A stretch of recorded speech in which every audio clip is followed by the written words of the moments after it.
हालांकि positive charge के ऊपर तो सिर्फ फोर्स लगनी चाहिए ना, क्योंकि वो नेगेटिव की तरफ जाएगा। और आपने बोला कि डिस्प्लेसमेंट एलिमेंट भी यही होगा।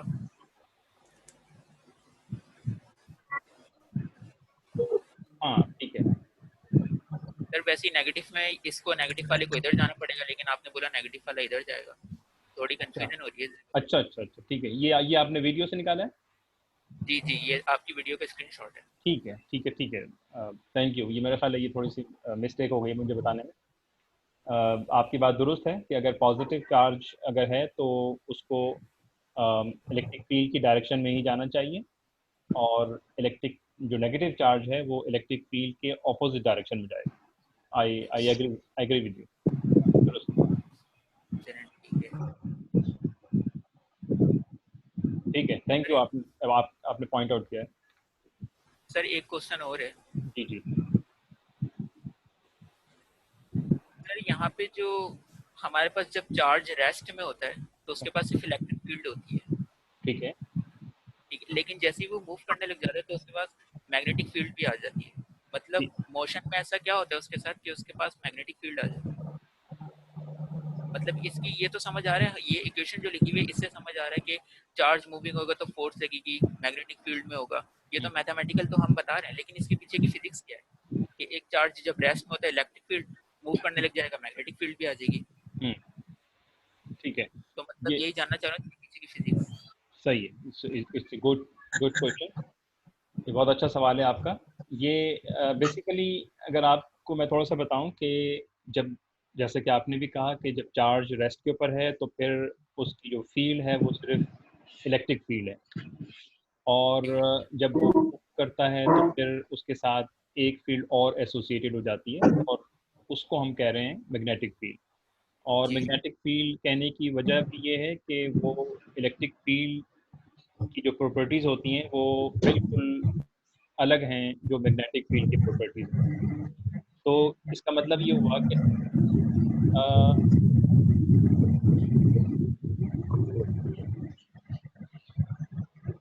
बेटा अपना माइक किसका,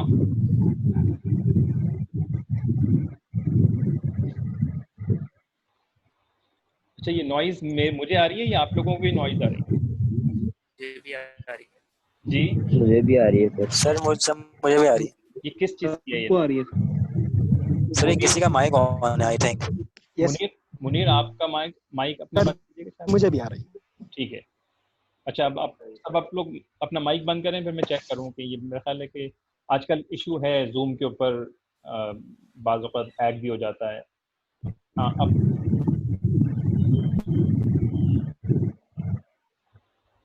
अच्छा, तो दानियाल, ये ये जो आपका सवाल है ये बहुत बहुत अहम सवाल है, और इसका मतलब ये जी हुआ सर। कि इसका ताल्लुक क्योंकि मूवमेंट से है, लिहाजा जी। हम इसे ज़्यादा बेहतर ये होता है कि इसकी जो इंटरप्रिटेशन है वो फिर रिलेटिविस्टिक मैकेनिक्स से की जाती है अच्छा कि मतलब बेसिकली, रिलेटिविटी। एग्जैक्टली, बेसिकली ये जो मैग्नेटिक फील्ड है that is the effect of the relativistic mechanics basically. अच्छा। जब जब भी किसी चीज़ का ताल्लुक मोशन से होता है तो यकीनी तौर पर उसको फिर हम रिलेटिविस्टिक मैकेनिक्स से एक्सप्लेन करते हैं। तो इस स्टेज पर तो बस मेरे ख्याल है कि आप यही समझ लीजिए कि इसकी इंटरप्रिटेशन के लिए हमें रिलेटिविस्टिक मैकेनिक्स का इस्तेमाल करना होगा, और बायोट सेवरेट लॉ के बाद जो मेरे जहन में है कि मैं आप लोगों को एक डेरिवेशन कराऊंगा, जिसमें हम लेंथ कॉन्ट्रैक्शन का इस्तेमाल करते हुए हम ये प्रूव करने की कोशिश करेंगे कि मूविंग चार्ज की वजह से जो फील्ड है वो इलेक्ट्रिक फील्ड नहीं है बल्कि कोई नई फील्ड है। अच्छा। इसीलिए हम उसे मैग्नेटिक फील्ड का नाम दे रहे हैं, क्योंकि इन जनरल आपको पता है कि जो फील्ड होती है उसकी प्रॉपर्टी ये है कि उस फील्ड की वजह से फोर्स एक्सर्ट करेगी।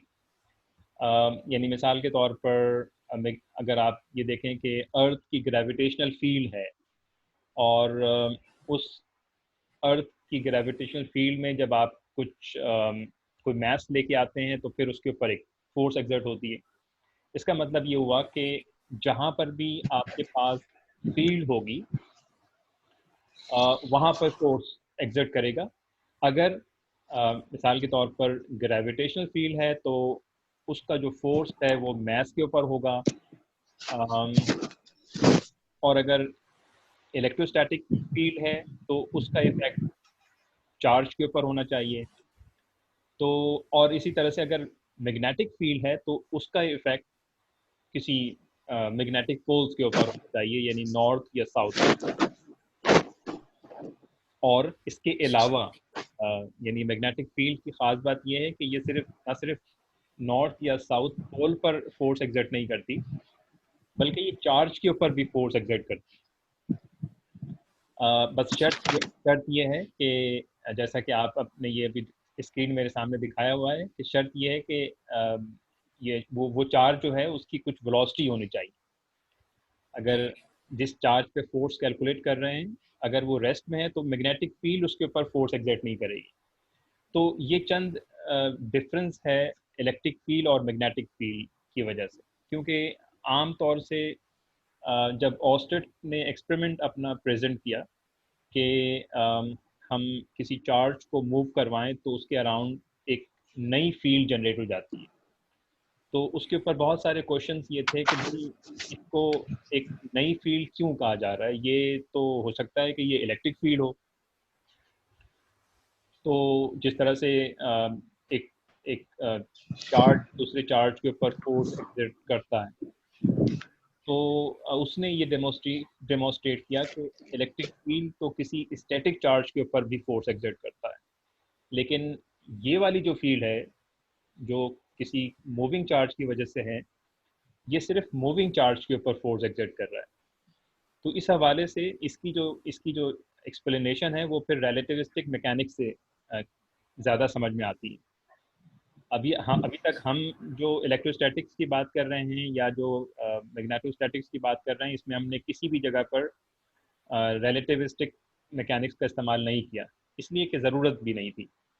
लेकिन magnetic field is a purely relativistic mechanics, और उसकी समझ भी हमें रिलेटिविटी के इस्तेमाल के बगैर नहीं होगी। तो यस, आपका सवाल बहुत अच्छा है, और इसके आंसर करने के लिए 2-3 लेक्चर्स का इंतज़ार कर लीजिए।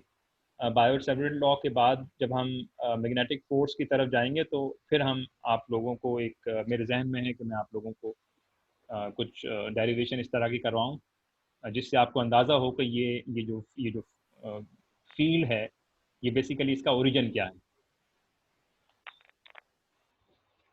ठीक है। अच्छा, और कोई कौन क्वेश्चन कर रहा था जी? सदारत अली जी। बेटा सदारत अली, क्या सवाल है आपका? सर जी मेरा सवाल ये था कि सर ये मोनोपोल है सर, ओके। इसको क्रिएट कर भी देते हो तो ये डेली लाइफ में क्या इंपॉर्टेंस है या साइंस में इसकी क्या इंपॉर्टेंस है? अच्छा, इसके लिए अगर मैं आप लोगों को ज़रा सा स्क्रीन ज़रा सा देखिए, मैं आपके सामने, आप लोगों को स्क्रीन नज़र आ रही है? Yes sir. ठीक है।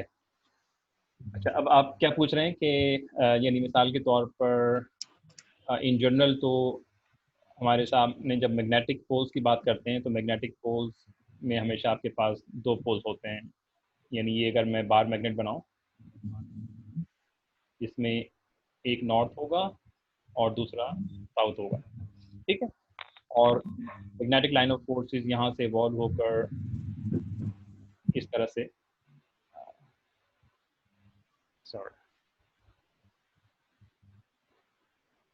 इस तरह से एंटर होंगे। अच्छा, अब आप क्या कह रहे हैं कि अगर हम क्या करें? अगर हम मोनोपोल क्रिएट करें तो इसकी साइंस में क्या इंपॉर्टेंस है?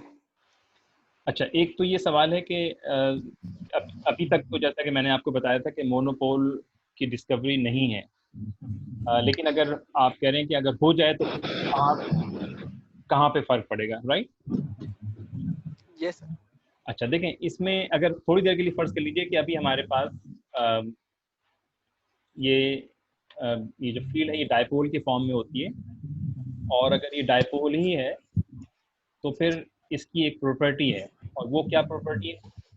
वो ये प्रॉपर्टी है कि इस डायपोल की वजह से आप जब इस फील्ड का कर्ल निकालते हैं डेल क्रॉस बी, तो ये 0 के बराबर होता है। और इसका मतलब ये होता है कि कर्ल ऑफ कि मैग्नेटिक फील्ड जो है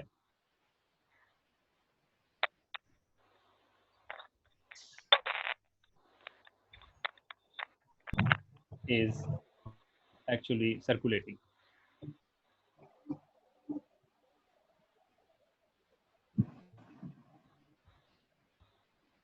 ये आप लोगों को नजर आ रहा है बाय द वे?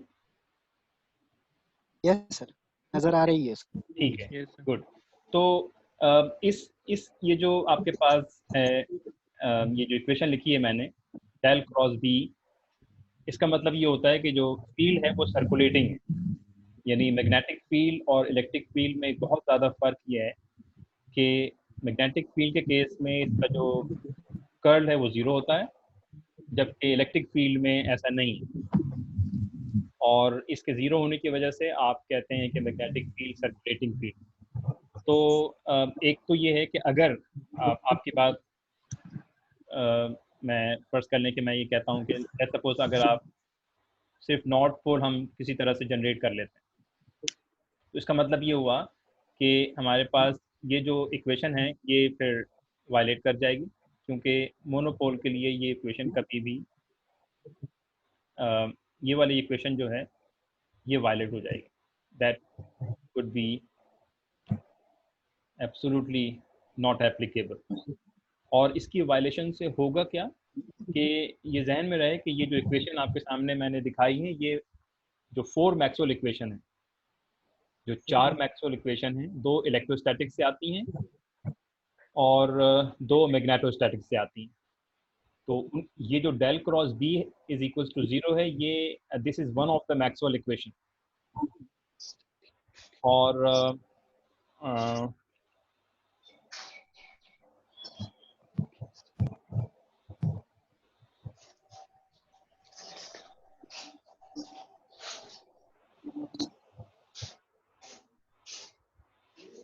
हेलो, ये साउंड बहुत ज़्यादा कहीं से नॉइज जनरेट हो रही है।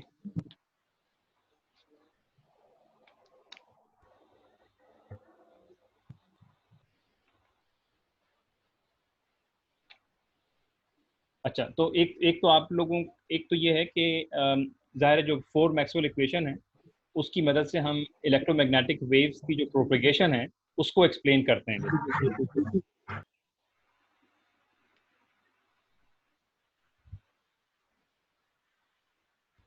सो अच्छा, यहाँ पर ओके, नहीं होल्ड ऑन, ज़रा सा रुकिएगा।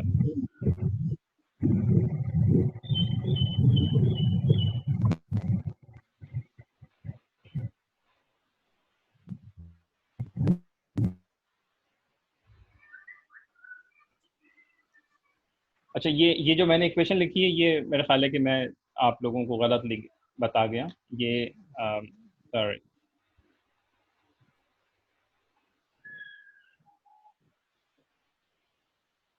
जरा सा गौर से देखें बेटा, ये जो डेल क्रॉस बी है ये मैंने 0 के बराबर लिख दिया, ये नॉन 0 के बराबर होता है, ठीक है।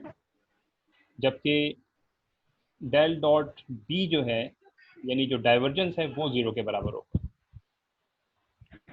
तो ये दोनों इक्वेशन Sir, जो I think mu naught I upon sir. जी जी, यानी ये दोनों इक्वेशन जो हैं, अगर फर्ज कर लें कि मोनोपोल एग्जिस्ट करता हो नेचर में, तो ये जो दोनों इक्वेशन है ये वायलेट कर जाएंगे बेसिकली। और इनके वायलेट करने की वजह से डेफिनेटली आपके पास जो मैक्सवेल इक्वेशंस हैं, इस वक्त जो हम एक इलेक्ट्रोमैग्नेटिक वेव्स की इंटरप्रिटेशन करते हैं, वो इन्हीं दोनों इक्वेशंस, ये 2 इक्वेशन और 2 इक्वेशन और हैं ज़ाहिर। तो सबसे पहले काम तो ये करना पड़ेगा कि मैक्सवेल इक्वेशन को रिवाइज करना पड़ेगा, क्योंकि इलेक्ट्रोमैग्नेटिक वेव्स की इंटरप्रिटेशन को रिवाइज करना पड़ेगा बेसिकली। लेकिन ये मैं आप लोगों को बता दूं कि इस वक्त जो इलेक्ट्रोमैग्नेटिक वेव्स की प्रोपेगेशन की कंप्लीट अंडरस्टैंडिंग इन इक्वेशन से हो जाती हैं। तो on the basis of this understanding ये बात बड़ी वसूख के साथ So कहा I जा have a सकता है। question that how can one create magnetic field? Permanent magnet we can say as electron magnet. बेटा थोड़ा सा इको पैदा हो रहा है, दोबारा से कहिएगा।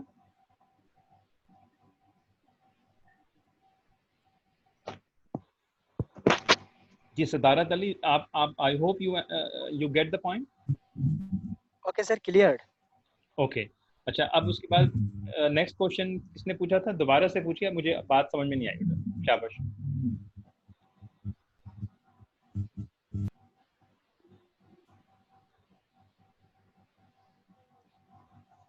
सर मेरा एक सवाल है सर। जी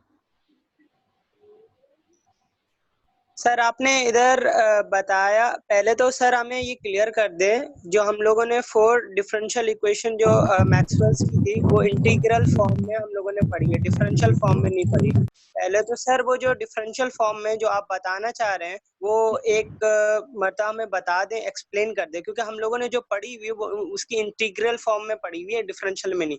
दूसरी बात सर ये कि आपने जो इधर मैग्नेटिक फील्ड का जिक्र किया, उधर जब आपने उसका क्रॉस प्रोडक्ट लिया मैग्नेटिक फील्ड से, आपने कहा नॉन जीरो, इसका मतलब ये जो फील्ड है वो क्या नॉन कंजर्वेटिव है? क्योंकि अगर हमारा क्रॉस प्रोडक्ट 0 के बराबर आ जाता है तो वो फील्ड कंजर्वेटिव कहलाती है। तो सर ये काइंडली एक्सप्लेन कर दीजिए प्लीज। अच्छा, ये जो दूसरा सवाल आपका है ये तो बिल्कुल ठीक है, यानी जो मैग्नेटिक फील्ड है वो नॉन कंजर्वेटिव फील्ड होती है, और इस नॉन कंजर्वेशन की वजह से जब आप इस फील्ड में किसी चार्ज को मूव करवाते हैं तो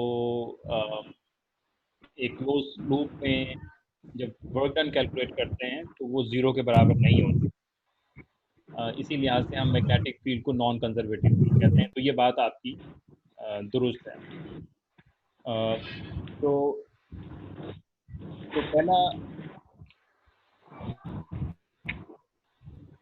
पहला क्वेश्चन आपका था वो ये कि आपने क्या कहा कि आपको इंटीग्रल फॉर्म में बता दिया जाए।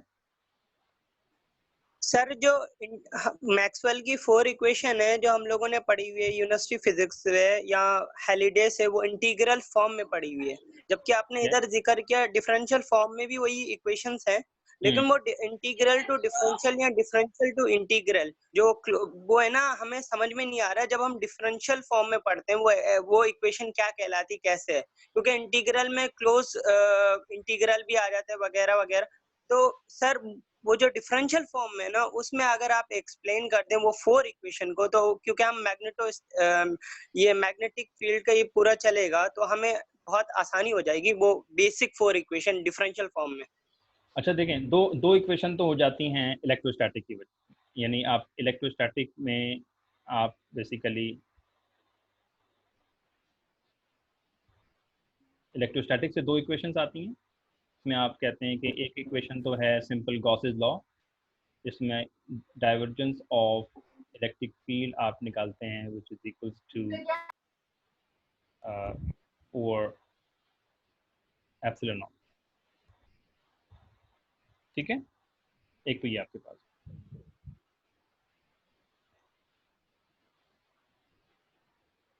This is the first equation, और इसी तरह से इसका जो करस्पॉन्डिंग इक्वेशन मैग्नेटोस्टैटिक्स में है that is del dot B, वो जाहिर है 0 के बराबर है क्योंकि डाइवर्जेंस 0 के बराबर होता है उस केस में। अच्छा, इसी तरह से इस यहाँ पर एक और इक्वेशन है इसी के, इस अगर मैं कर्ल के फॉर्म में लिखूं तो कर्ल ऑफ बी जो है वो नॉन जीरो के बराबर होता है, लेकिन अगर मैं उसकी वैल्यू लिखना चाहूँ तो this would be mu naught into J, where J is the current density by the way, क्योंकि मैग्नेटिक फील्ड हमने देख लिया कि मूविंग चार्ज की वजह से है, तो ये बेसिकली, और ये इसको आप एम्पियर्स लॉ भी कहते हैं। अच्छा, दूसरी चीज़ जो है वो इसी इक्वेशन में कुछ बाद में यानी एक टर्म और ऐड हो जाती है जो कि हम जब उधर पहुंचेंगे तो मेरे ख्याल है कि उसी वक्त उसको स्टडी किया जाए, और वो जो एडिड टर्म्स होती है that is called the displacement current. ये वो करंट है जो कि किसी वायर में थ्रू होता है। यहाँ पर जब आप करेक्शन की जाती है प्लस एक टर्म आती है जिसको हम डिस्प्लेसमेंट करंट कहते हैं, and that is the correction in this equation जो मैक्सवेल ने किया था। तो अभी जो आप कह रहे हैं कि इंटीग्रल फॉर्म में आपने किया हुआ है उसी की करस्पॉन्डिंग जो जो यू नो जो डिफरेंशियल फॉर्म है उसमें इस वक्त आप सिर्फ दो इक्वेशन को अपने जहन में रख लीजिए। एक इक्वेशन ये वाली है, this one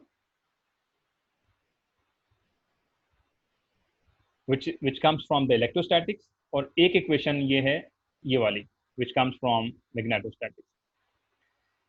तो और बाकी दो इक्वेशन तो हैं वो एक फैराडे से आती है और दूसरी जो है वो इलेक्ट्रोस्टैटिक्स की है। उसको फिलहाल अभी छोड़ दें, हम उसका जिक्र भी नहीं कर रहे। बस ये फ़र्क ये एक चीज़ जहन में रख लीजिए कि ये वाली जो इक्वेशन है which is called the Ampere's law, तो हम जब बायोट सेवर्ट लॉ कर रहे होंगे उसके फ़ौरन बाद हमारा ये टॉपिक है एम्पियर्स लॉ, और उसमें एक छोटी सी करेक्शंस होती हैं जिसमें आप डिस्प्लेसमेंट करंट ऐड करते हैं।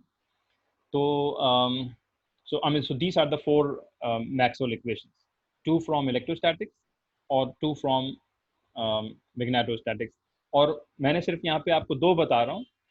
बाकी जो दो है वो जो फोर्थ इक्वेशन है वो जो फैराडे लॉ से आती है वो फिलहाल मेरा ख्याल है कि अभी हमारा टॉपिक भी नहीं है, तो उसकी तरफ आप ना जाइए। और अगर आप इंटीग्रल फॉर्म आपने जहन में रखना चाहते हैं तो मेरा ख्याल है कि वो भी कोई हर्ज नहीं, वहाँ से भी सेम फिजिक्स इवॉल्व होती है जो कि आप यहाँ से निकाल सकते हैं। यानी मिसाल के तौर पर इस इक्वेशंस में अगर आप कहते हैं कि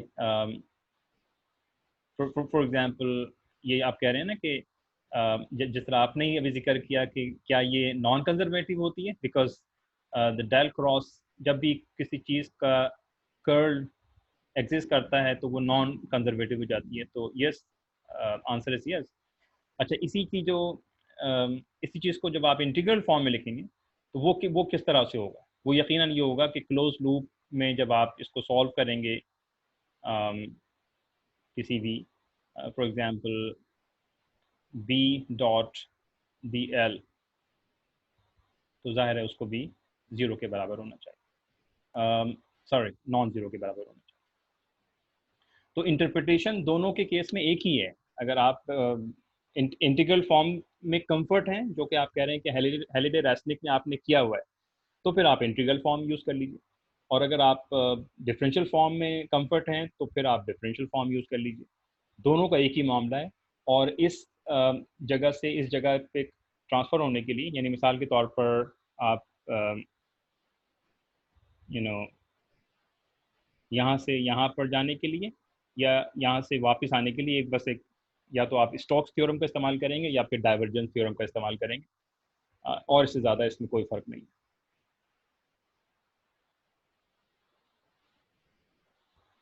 जी, और कौन है? मुनीर अहमद, आप जी सर, मेरा क्वेश्चन। जी जी बेटा। जी सर, एक्चुअली मेरा क्वेश्चन ये था कि सर मैग्नेटोस्टैटिक के इंट्रोडक्शन में हम पहले चैप्टर में सर ये मेंशन है कि if the charge are moving with constant velocity then magnetostatic field is generated. ठीक है सर? ठीक है। तो अगर चार्ज एक्सलेट कर रहे हैं, ठीक है, अगर उनकी स्पीड बढ़ रही है या डी एक्सलेट कर रहे हैं, उस सूरत में कोई नई फील्ड जनरेट होगी सर? और दूसरा सर क्वेश्चन ये था कि इस चैप्टर में एक नया वर्ड यूज मिला है इलेक्ट्रिक फील्ड के लिए sir D, and magnetic field के लिए सर एच। उस एच का तो मतलब समझ आ गया कि उसका मतलब है मैग्नेटिक फील्ड इंटेंसिटी। सर उस डी का क्या मतलब है? सर ये दो क्वेश्चन थे मेरे। ठीक है, तो चलें आपके जो दूसरे सवाल से मैं शुरू कर लेता हूँ। इलेक्ट्रोस्टैटिक्स में आप ठीक कह रहे हैं कि यानी एक तो आपने कहा कि हम ई कहते हैं और सम टाइम हम इसको डी भी कह देते हैं। यानी अगर मैं इलेक्ट्रिक फील्ड की इक्वेशन लिखूं तो ये होता है 1/4 pi epsilon naught charge divided by r square and r cap, ठीक है। यानी अगर आपके पास कोई पॉजिटिव चार्ज है और इसकी वजह से आप किसी इस पॉइंट पर, पी पॉइंट पर फील्ड निकालना चाहते हैं, तो फिर ज़ाहिर है आपके पास ये डिस्टेंस होना चाहिए, और इस जगह पे आप इलेक्ट्रिक फील्ड इस इक्वेशन की मदद से निकाल लेते हैं। कौन सी equation? I mean well this equation. तो अच्छा, अब इस इक्वेशन को अगर ज़रा गौर से देखें तो इसमें आपके पास 3 वेरिएबल नज़र आ रहे हैं। एक वेरिएबल तो ये वाला है, charge. If you change the charge then of course the corresponding field would be change. अच्छा, इसी तरह से एक आपके पास वेरिएबल ये है, distance from source charge to the point where you interested to find the electric field। तो जब R को तब्दील करेंगे तो फिर तो भी इलेक्ट्रिक फील्ड तब्दील होगी, और R की तब्दीली का ताल्लुक जो है वो 1/r² के साथ होता है, जिसको आप इन्वर्स स्क्वायर लॉ कहते हैं। तो ये 2 वेरिएबल हैं। तीसरा वेरिएबल भी है, यानी अगर फ़र्ज़ कर लें कि आप यहाँ पर फ्री स्पेस की बजाय मीडियम इनकॉर्पोरेट कर देते हैं, यानी इस पॉइंट पी और चार्ज के दरमियान कोई लिक्विड डाल दें, कोई डायलेक्ट्रिक प्लेस कर दें, तो फिर यहाँ पर ये वाली जो पार्ट है, ये वाली पार्ट ये तब्दील हो जाएगा, ठीक है। तो उस लिहाज से हम ये कहते हैं कि electric field depends on 3 different terms, for example charge, distance and medium. तो अब डी और ई में बस सिर्फ फ़र्क इतना ही है कि जब डी लिखा जाता है तो उसमें हम मीडियम को वहाँ से ख़त्म कर देते हैं। यानी मिसाल के तौर पर आप जब डी लिखेंगे तो उसका मतलब ये होगा कि ये इसका आंसर होगा 4π Q और r² एंड r कैप, और जो एप्सिलॉन है वो चला जाएगा वो यहाँ पे।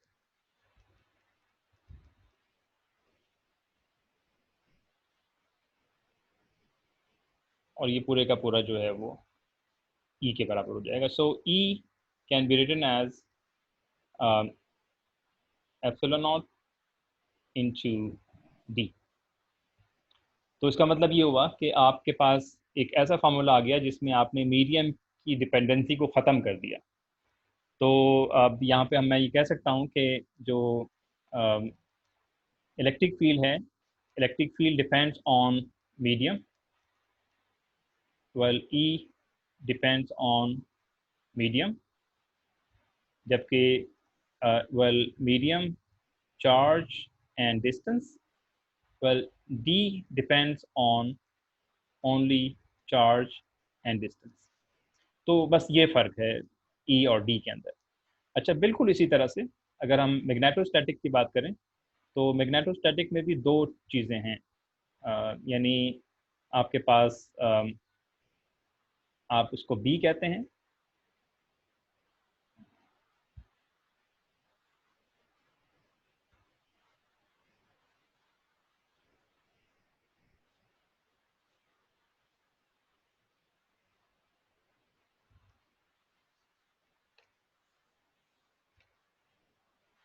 what happened?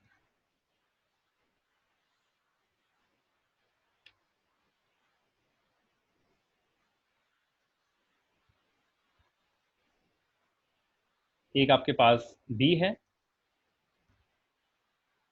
और दूसरा है H।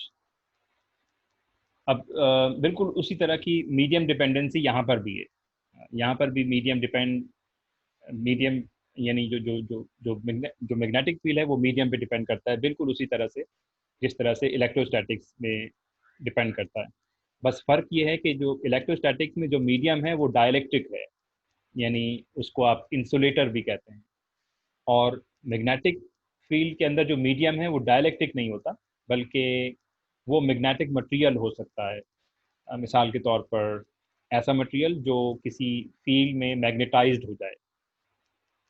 मैग्नेटाइज से मुराद ये है कि जब आप किसी मटेरियल को मैग्नेटाइज करते हैं तो उसमें मैग्नेटिक पोल्स जनरेट हो जाते हैं, नॉर्थ पोल एंड साउथ पोल।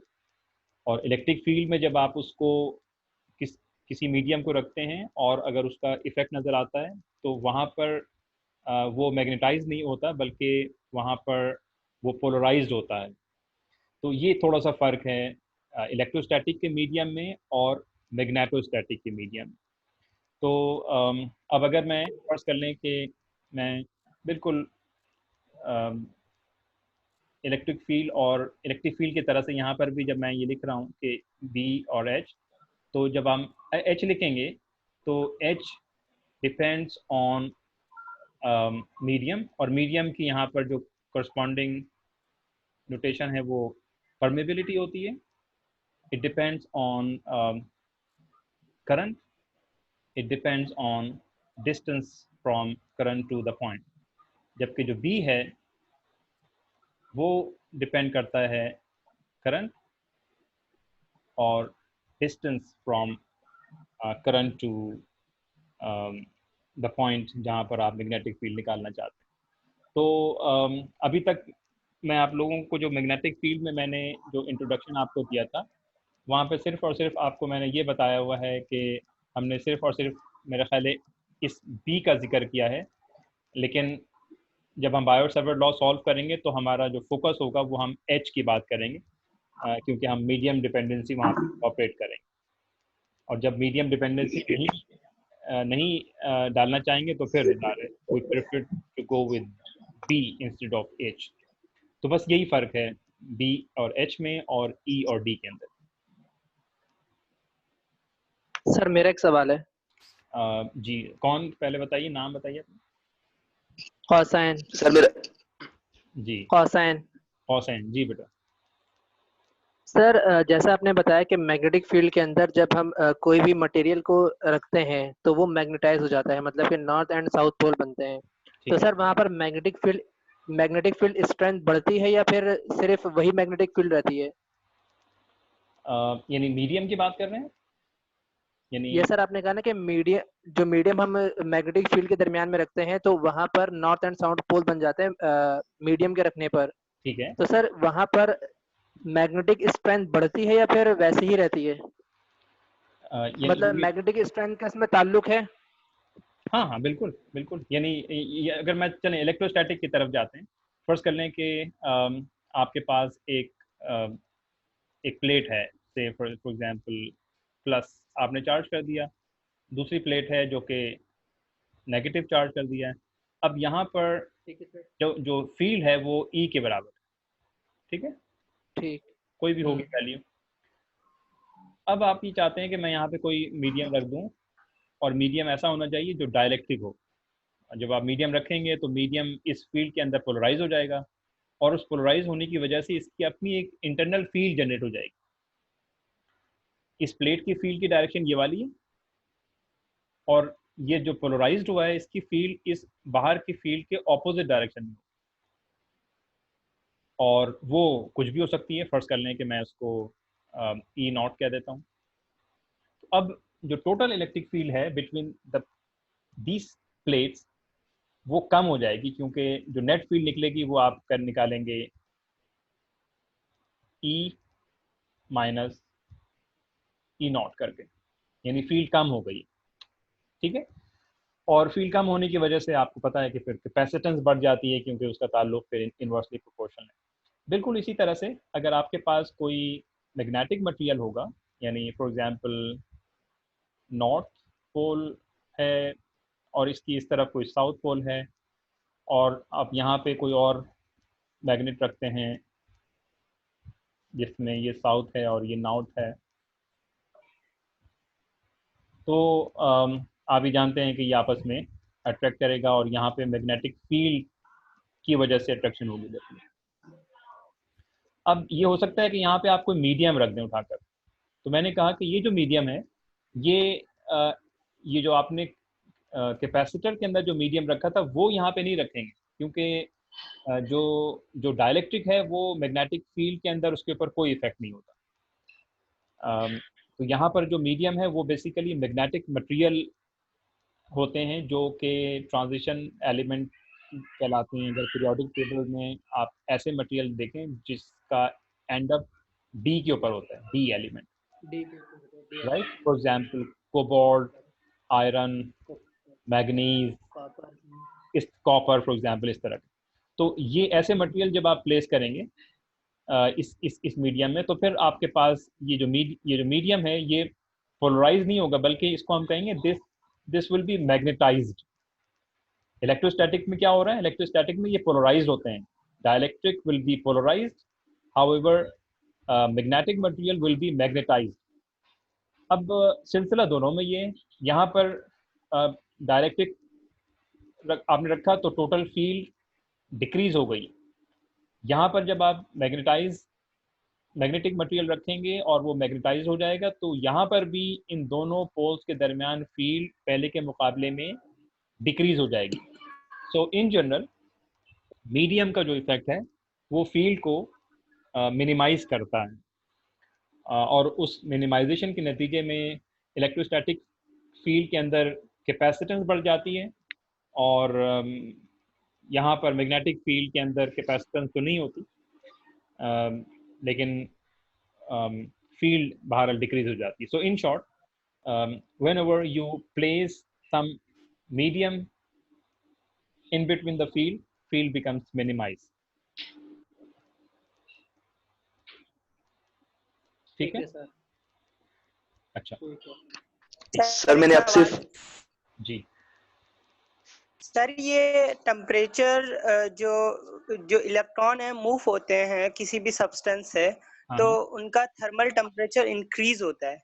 तो सर ये टेम्परेचर इंक्रीज की वजह से क्या इस मैग्नेटिक फील्ड पर अफेक्ट करने वाला है? और सर जो सुपर कंडक्टर हमारे पास मटेरियल होते हैं उनकी मैग्नेटिक फील्ड बहुत ज्यादा स्ट्रांग होती है, क्या उनका टेम्परेचर अराइज नहीं होता? उन पर परमिएबिलिटी पर क्या उनकी वैल्यू पर कोई फर्क पड़ता है? ये प्लीज बता दीजिए। अच्छा, पहला सवाल क्या था आपका?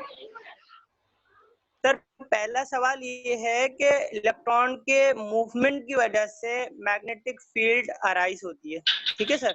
हाँ। तो सर अगर किसी भी सब्सटेंस से इलेक्ट्रॉन मूव होगा तो उसका थर्मल जो टेम्परेचर है वो राइज होगा। तो सर टेम्परेचर राइज की वजह से फील्ड को मैग्नेटिक फील्ड क्या वीक होती है या नहीं? अच्छा चलें, तो पहले इस सवाल का जवाब ले लीजिए, दूसरे सुपर कंडक्टर पे हम उसके बाद आ जाते हैं। यानी जब हम किसी भी करंट कैरिंग वायर की बात कर रहे हैं तो बेसिकली ये तो डिपेंड करेगा ना, जैसे आपके पास एक वायर है से, और इसमें कोई आपने इसको पोटेंशियल डिफरेंस पर रखा है और वो एक डायरेक्शन के अंदर मूव कर रहा है, ठीक है। अब यकीनी तौर पर यहाँ पर हीटिंग इफेक्ट होगा, लेकिन ये इस हीटिंग इफेक्ट का ताल्लुक आपने जो पोटेंशियल डिफरेंस दिया हुआ है उसके ऊपर है। और नॉर्मली ये जो हीटिंग इफेक्ट्स हैं ये आम तौर पे हम जिस रिजीम में काम कर रहे होते हैं, यानी फ्यू वोल्ट्स के ऊपर, उसमें ये हीटिंग इफेक्ट नहीं होते। हाँ, अगर आप इस वायर में जहाँ पर आप 50 वोल्ट पे काम कर रहे हैं, आप अगर 5000 वोल्ट का पोटेंशियल डिफरेंस दे देंगे तो फिर हीटिंग इफेक्ट होगा और ये बर्न आउट भी हो सकता है। तो एक तो ये है कि हम जिस मैग्नेटिक फील्ड की बात कर रहे हैं, that is the magnetic field produced by the current carrying wire, which is up to a few volt potential difference.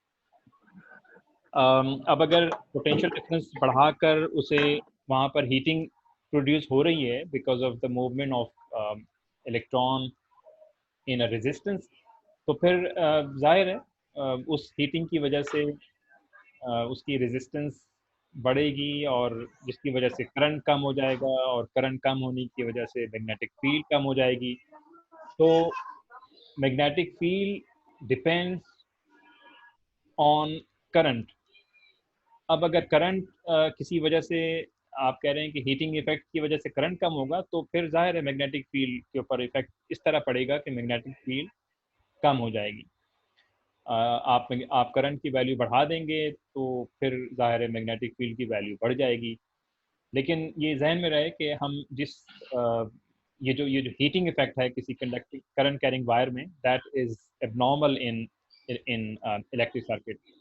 ये कहीं गलती से हो जाता है, लेकिन हम जिस सेफ रीजन में काम कर रहे होते हैं वहाँ पर हीटिंग इफेक्ट नॉर्मली प्रोड्यूस नहीं होता किसी वायर में।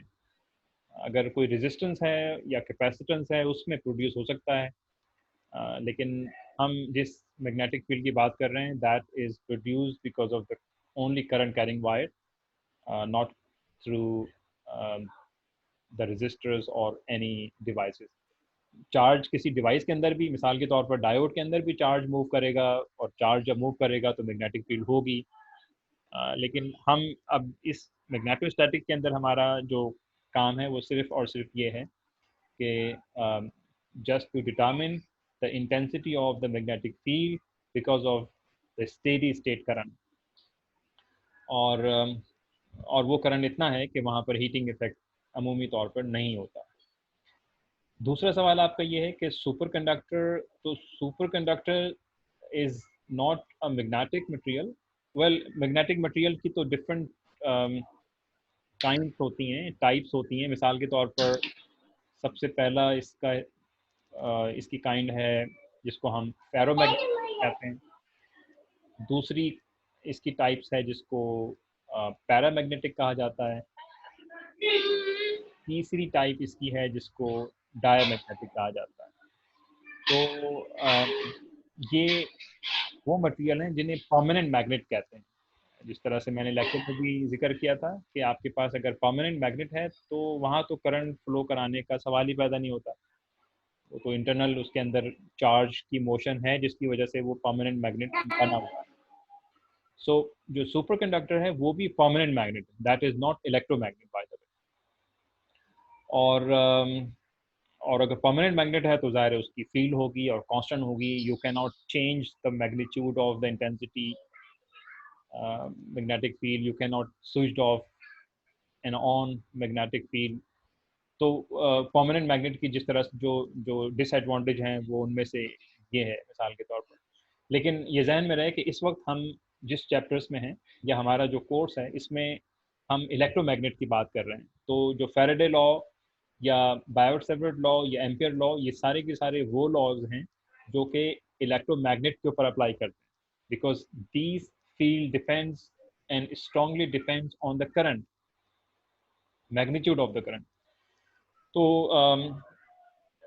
परमानेंट मैग्नेट के बारे में तो मेरे ख्याल है कि जो परमानेंट मैग्नेट के बारे में भी बहुत सारे लॉज हमारे पास हैं, और वो फिर आप मैग्नेटिक मटेरियल्स में पढ़ते हैं जब आप यानी अपने फाइनल ईयर में ऑप्शनल कोर्स पढ़ेंगे मटेरियल का, तो वो उसके अंदर आएगा। लेकिन इलेक्ट्रोमैग्नेटिक थ्योरी के अंदर जिस मैग्नेटिज्म की हम बात कर रहे हैं, that magnetism arise because of the current carrying wire.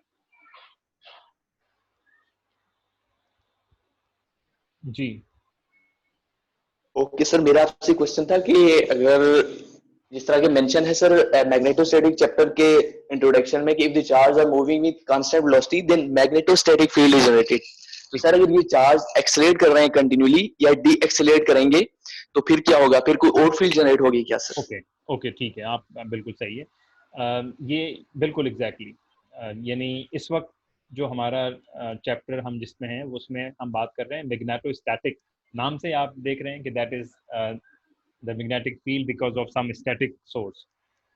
Electrostatics में भी हमने जब कहा था कि अगर आपके पास कोई पॉजिटिव चार्ज है तो फॉर एग्जांपल आप किसी जगह पर कोई पॉजिटिव चार्ज यहाँ पर प्लेस कर देते हैं और उसकी वेलोसिटी को ज़ीरो कर देते हैं, यानी स्टेशनरी है ये पॉजिटिव चार्ज, तो इसकी वजह से हर जगह पे आप फील्ड कैलकुलेट कर सकते हैं जहाँ पे चाहें बाय यूजिंग इधर कूलम लॉ और गॉसेस लॉ, जो भी आपको सूट कर रहा था।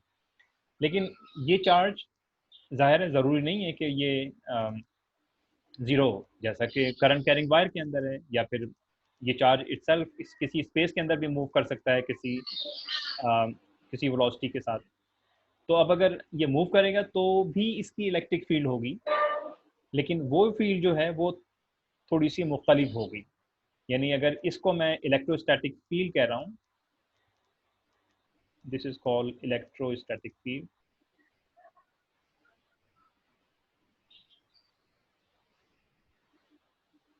तो इस केस में जो फील्ड प्रोड्यूस होगी that is of course that would not be called electrostatic, इसको मैं इलेक्ट्रोडायनामिक की बात करूंगा।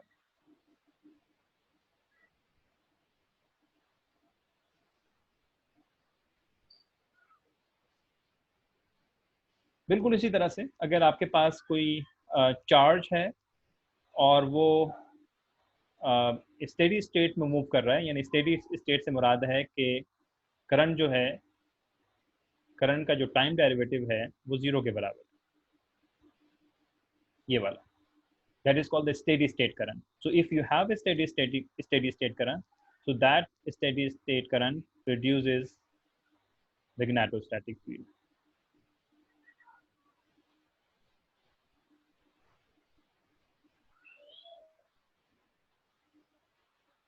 और अगर ऐसा नहीं है, यानी फर्ज कर लें कि आपके पास एक करंट है जो कि स्टेडी स्टेट नहीं है, टाइम के लिहाज से करंट की वैल्यू में इजाफा हो रहा है, यानी 1 सेकंड में अगर फर्ज कर लें कि 1 एम्पियर का करंट है तो अगले 5वें सेकंड के ऊपर वो करंट 1.5 एम्पियर हो जाता है, और फिर मज़ीद 3 सेकंड के बाद वो बढ़कर जो है वो 2 एम्पियर हो जाता है, फिर उसके बाद वो 1 एम्पियर हो जाए, फिर 5 एम्पियर। सो अगर उसमें टाइम वेरिएशन है तो जाहिर है वो फिर टाइम का जो डेरिवेटिव है, सॉरी करंट का जो डेरिवेटिव है विद रिस्पेक्ट टू टाइम, वो नॉन जीरो के बराबर होगा, and that is called non steady state current. So if you have non-steady state current, then the magnetic field is called magnetodynamic.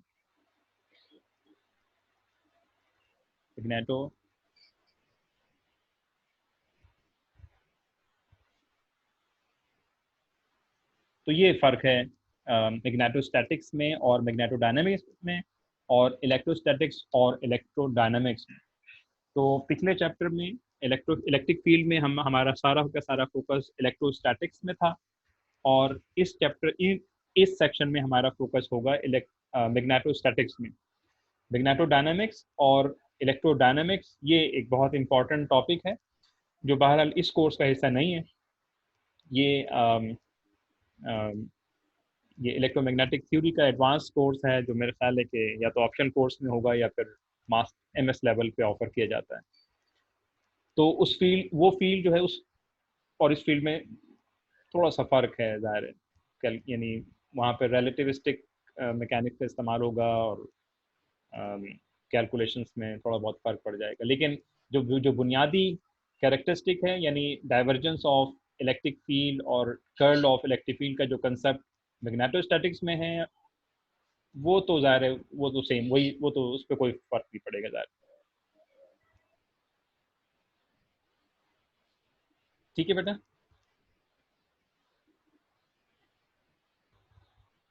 Okay, thank you sir.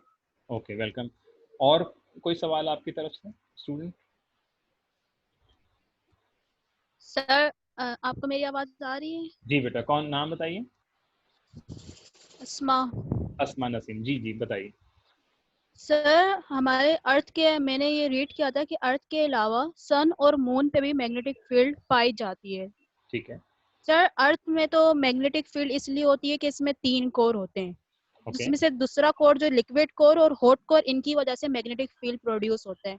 लेकिन moon में तो एक ही core होता है और वही लिक्विड कोर, वो भी कोल्ड में. और सन में एक कोर होता है वो लिक्विड, और उसमें हॉट कोर ये होता है बस. तो सर ये एक कोर की वजह से इनमें मैग्नेटिक फील्ड कैसे मून और सन में एग्जिस्ट कर रही है? अच्छा, ये इट्स अ गुड क्वेश्चन. देखें, कोर से ताल्लुक तो है इसका, लेकिन इन जनरल जो अर्थ की मैग्नेटिक फील्ड है उसका जो सोर्स है वो मॉल्टन मेटल्स है जो उस कोर के अंदर मौजूद है. यानी मिसाल के तौर पर अलॉय, आयरन अलॉय है, या फिर कॉपर अलॉय है, या फिर कोबाल्ट का अलॉय है, ये उस कोर के अंदर मॉल्टन फॉर्म में मौजूद है. और जब, और ज़ाहिर है मॉल्टन फॉर्म का मतलब है कि चार्ज स्टेट है, चार्ज फॉर्म में, हॉट प्लाज्मा की फॉर्म में बेसिकली. तो और अर्थ क्योंकि मूव कर रही है, और बिल्कुल इसी तरह जिस तरह अभी हम यहाँ पे देख रहे हैं कि मैग्नेटोस्टैटिक फील्ड का जो ओरिजिन क्या है, ओरिजिन ये है कि आप चार्ज को किसी वेलोसिटी के साथ मूव करवा दें. तो जब आप ऐसा करेंगे तो फिर उसकी वजह से मैग्नेटिक फील्ड प्रोड्यूस होगी. तो अर्थ के कोर के अंदर भी इसी तरह से जो हॉट स्टेट है किसी मेटल अलॉय की, वो प्लाज्मा की फॉर्म में, यानी प्लाज्मा का मतलब ये हुआ कि वहाँ पे वो मेटल की आयनिक फॉर्म है बेसिकली. तो अगर वो आयनिक फॉर्म है, यानी पॉजिटिव एंड नेगेटिव चार्ज है, और अर्थ की अपनी मोशन है, तो इसका मतलब है कि बहुत बड़ी तादाद में जो आइंस हैं वो मूव कर रहे हैं, और आइंस के मूव करने की वजह से मैग्नेटिक फील्ड को प्रोड्यूस होना चाहिए, जिस तरह से यहाँ पे करंट के मूव करने की वजह से मैग्नेटिक फील्ड मिल रही है। तो इसी तरह से मून का जो जो बिल्कुल जो कोर है वहाँ पर भी ये प्लाज्मा स्टेट पाई जाती है।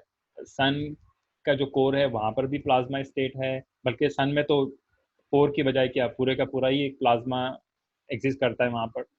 तो plasma is nothing but the ionic state of matter, यानी चार्ज स्टेट है बेसिकली। तो सन के केस में तो जाहिर है उस वहाँ पर तो यानी complete sun is considered as you know is a plasma. तो और उनकी मोशन भी है, जाहिर है अपनी अपनी मोशंस भी, इस उनकी स्पिनिंग मोशन है, उनकी ऑर्बिटल मोशन है।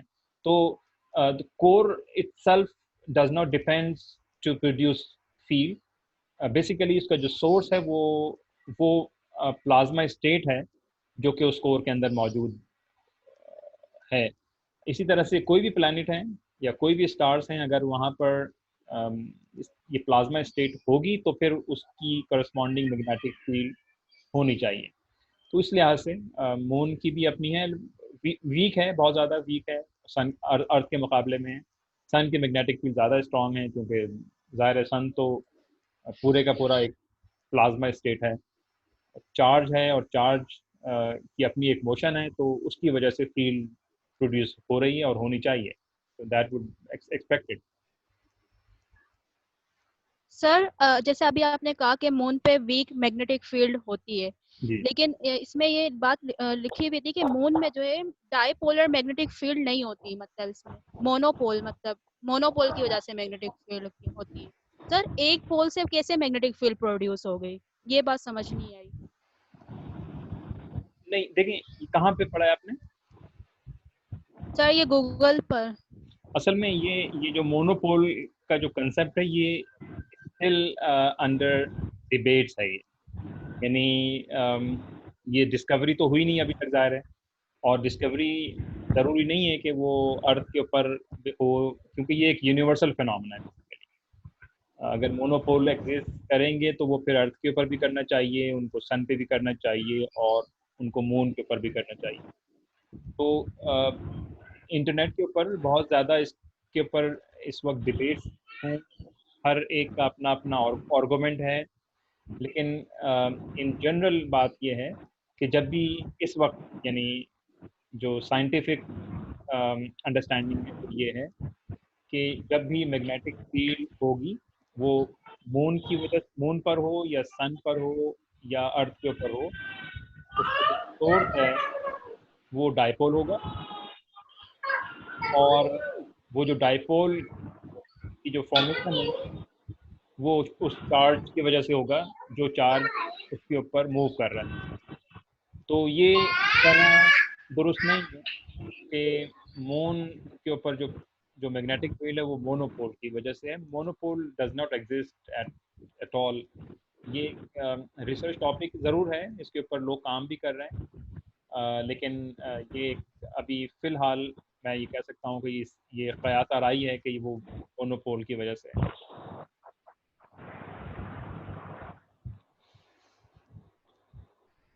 सर एक और भी क्वेश्चन है मेरा, और वो ये है कि कंपास का निडल में अगर हम देखते हैं तो वो अगर नॉर्थ की तरफ डायरेक्शन शो कर रहा है कंपास, तो वहाँ अर्थ का नॉर्थ पोल होगा कि साउथ पोल मौजूद होगा?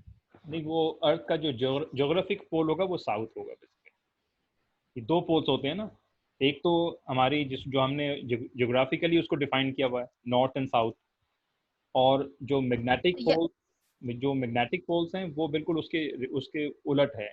यानी जो अर्थ का जो ज्योग्राफिक पोल्स है, ज्योग्राफिक अगर नॉर्थ पोल होगा तो वो मैग्नेटिकली वो साउथ होगा, एंड अदर वे अराउंड,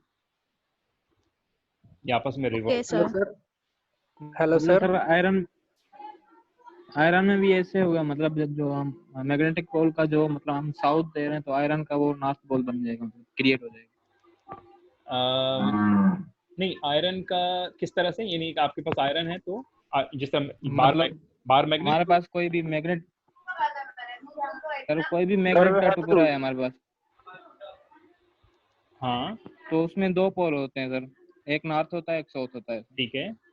और जब हमारे पास कोई भी आयरन का टुकड़ा होता है, मतलब उसके नजदीक ले जाते हैं तो एक दूसरे को अट्रैक्ट करते हैं। मतलब कोई भी पोल, मतलब एन या साउथ या नॉर्थ पोल नजदीक लेते हैं तो वो अट्रैक्ट करते हैं। तो मतलब ठीक वो है। कैसे, मतलब जब हम उसके ऊपर नॉर्थ पोल अट्रैक्ट करवा रहे होते हैं तो आयरन का क्रिएट हो जाता है, साउथ पोल क्रिएट हो जाता है। नहीं नहीं, ऐसा नहीं है। नौ ये तो सिर्फ अर्थ के केस में है। वैसे ये अगर आपको यहाँ पे बोर्ड पे आप देखें, मैं आपको बना के दिखाता हूँ। ये फर्स्ट कर लें कि आपके पास एक यू नो लेट्स से ये आपके पास एक नॉर्थ साउथ, ठीक है, ये तो परमानेंट मैग्नेट है। अब यहाँ पे आपने कोई आयरन पीस रखा हुआ है फॉर एग्जाम्पल, ये आपके पास कोई आयरन सही पीस, है सर। तो जब आप इसके करीब लाएंगे तो इनके दरमियान अट्रैक्शन होगी और ये इस जानिब चला जाएगा। तो जब ये इस जानिब जाएगा तो इसका मतलब है, और अगर ये इसी डायरेक्शन में ही जा रहा है जिस डायरेक्शन में ये रखा हुआ है, तो इसका मतलब है कि ये साउथ और ये नॉर्थ। और अगर आपने कोई मेटल कोई आपने आयरन पीस इस तरह रखा हुआ था जिसमें यहाँ पे नॉर्थ था और यहाँ पे साउथ था, तो फिर ज़ाहिर है ये स्विच और हो जाएगा, that would be turn it up, इस तरह से एक रिवर्स हो जाएगा। क्योंकि आपको पता है कि अट्रैक्टिव अच्छा फोर्स इसी तरह से होती है, मतलब इसके अंदर तब्दीली नहीं होगी। सही है सर। ये जो मैग्नेट है ये इटसेल्फ ये रोटेट हो जाएगा, बेसिकली टॉर्क प्रोड्यूस हो सही जाएगा। है सर।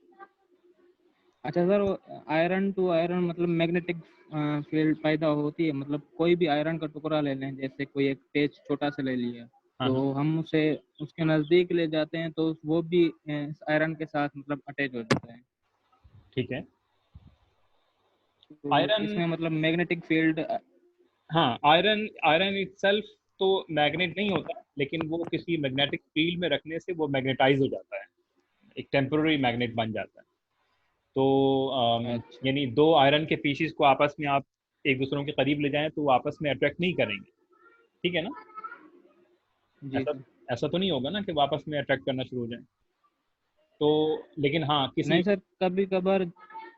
जी जी सर, बोलें आप, बोले बोले आप। हाँ, मैं ये कह रहा हूँ कि आप अगर दो आयरन के पीसीस को या कोबाल्ट के पीसीस को एक दूसरों के करीब ले जाएं तो वो एक दूसरों को अट्रैक्ट नहीं करेंगे, बल्कि वो वैसे ही पड़े रहेंगे जो आम आम हम घरों में निडल्स पड़ी होती हैं या मुख्तलिफ आयरन के पीसीज हैं। इनकी प्रॉपर्टीज सही ये है सर। होती है कि जब आप इसको किसी मैग्नेटिक फील्ड में ले जाएंगे तो इसके अंदर पोल्स बनने की टेंडेंसी होती है। तो जब आप फील्ड में रखते हैं तो सही है। पोल्स बनते हैं और फील्ड से बाहर निकाल लेंगे तो पोल्स खत्म हो जाएंगे। दैट्स द सही है होल सर। आइडिया। हाँ, ये आपकी बात दुरुस्त है कि वो कभी कभी फील्ड की गैर मौजूदगी में भी मैग्नेटाइज रह जाता है, तो वो उसके अंदर पोल्स, ये टेंडेंसी भी होती है कि आपने किसी आयरन को किसी मैग्नेटिक फील्ड में रखा और आयरन मैग्नेटाइज हो गया।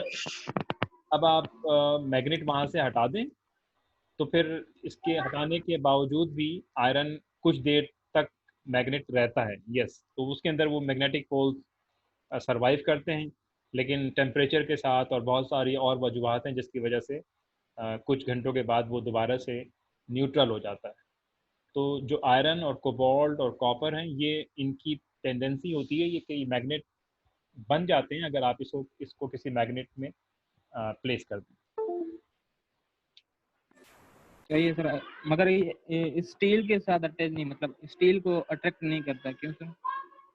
Steel is not a magnetic material because ये तो एक कार्बन और इसमें आयरन, यानी स्टील जब बनाया जाता है, स्टील ये जो रॉ मटेरियल उस तरह से तो नहीं है, इसको तो ये तो मैन मेड मटेरियल है ना। इसमें ये किया जाता है कि उस आयरन के अंदर कार्बन को ऐड किया जाता है, तो फिर जाके आपके पास एक स्टील बनता है। तो उस कार्बन की एडिशन की वजह से पूरे का पूरा जो आयरन है वो नॉन मैग्नेट हो जाता है, यानी आप उसके अंदर वो टेंडेंसी जो नॉर्थ और साउथ पोल बनने की टेंडेंसी है वो डिटेरिएट हो जाती है because of the carbon addition in the steel. तो स्टील कभी भी मैग्नेट के अंदर आप ले जाएं तो वो फिर अगरचे कि उसमें आयरन मौजूद है लेकिन वो प्योर आयरन नहीं है। मैंने जो बात किया कि वो अगर आपके पास प्योर आयरन है तो फिर आप उसको मैग्नेटिक फील्ड में रख के मैग्नेटाइज कर सकते हैं, लेकिन स्टील इज अ कॉम्बिनेशन। जी, हम इसे कह सकते हैं मतलब जो चीज मेटल है उससे मतलब मैग्नेटिक फील्ड पैदा हो सकती है। नहीं, फील्ड पैदा नहीं होती। जब आप उसको किसी मैग्नेटिक मटेरियल के पास ले जाएंगे तब उसके अंदर फील्ड पैदा होती है, लेकिन सारे मेटल नहीं। मेटल तो मिसाल के तौर पर एलुमिनियम भी एक मेटल है, वो उसके साथ ऐसा नहीं है। सिर्फ और सिर्फ जो वो एलिमेंट जिनका आउटर मोस्ट शेल डी पर ख़त्म होता है, डी एलिमेंट कहलाते हैं वो। D1 2 3 4 5 6 7 8 9, D10 जो है वो भी नॉन मैग्नेटिक। सही सही। एक और सवाल है जी, जब हम इलेक्ट्रॉन्स मतलब किसी भी वायर में इलेक्ट्रॉन्स फ्लो करते हैं तो मैग्नेटिक फील्ड पैदा होती है सर। ठीक है। मतलब इसमें तो फ्री ऑफ इलेक्ट्रॉन्स मौजूद होते हैं अगर फ्लो हो रहे हो या ना हो रहे हो। वायर में फ्री ऑफ इलेक्ट्रॉन्स मौजूद होते हैं सर, तो वहाँ पे अगर मूव नहीं कर रहा तो वहाँ पे भी मैग्नेटिक फील्ड पैदा होती है? नहीं, अगर करंट नहीं है तो फिर तो नहीं होगी ज़ाहिर। और वो जो जिस मोशन की आप बात कर रहे हैं वो तो मेरे ख्याल है आप उस थर्मल मोशन की बात कर रहे हो ना? जी हाँ, जो थर्मल मोशन है वो तो एक रैंडम मोशन है, जिसमें हम कहते हैं कि नेट जो है, फॉर एग्जांपल अगर यानी से आपके पास एक वायर है, फॉर एग्जांपल सॉरी, ये मैं आपके सामने एक वायर बना रहा हूँ।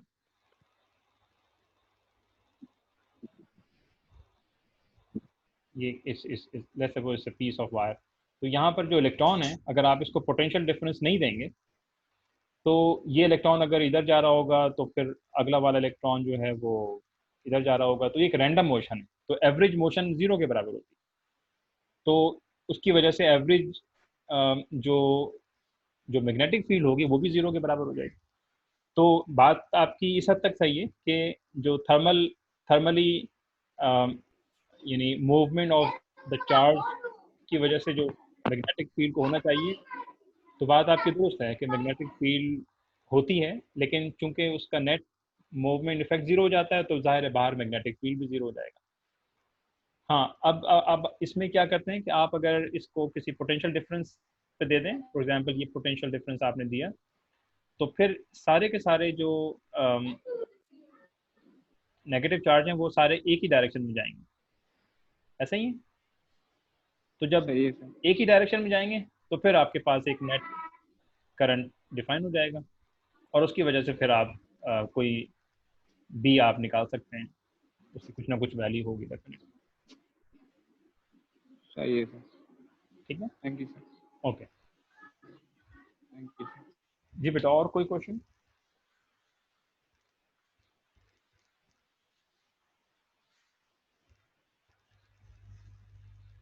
Any other question?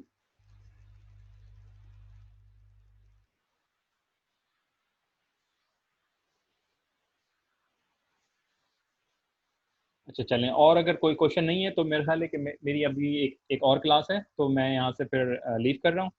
होपफुली मुझे बहुत अच्छा लगा आप लोगों से इंटरेक्ट करके, और इंशाल्लाह फिर हम अगले हफ्ते भी 2 लेक्चर आप लोगों को रिकॉर्ड करके। सर अगले लेक्चर कौन कौन से आ रहे हैं, मतलब अगला बता दें। यस, अगला लेक्चर हमारा होगा बायोट सेवरेट लॉ के ऊपर, और बायोट सेवरेट लॉ को हम डिस्कस करेंगे और उससे रिलेटेड कुछ प्रॉब्लम्स अटेम्प्ट करेंगे।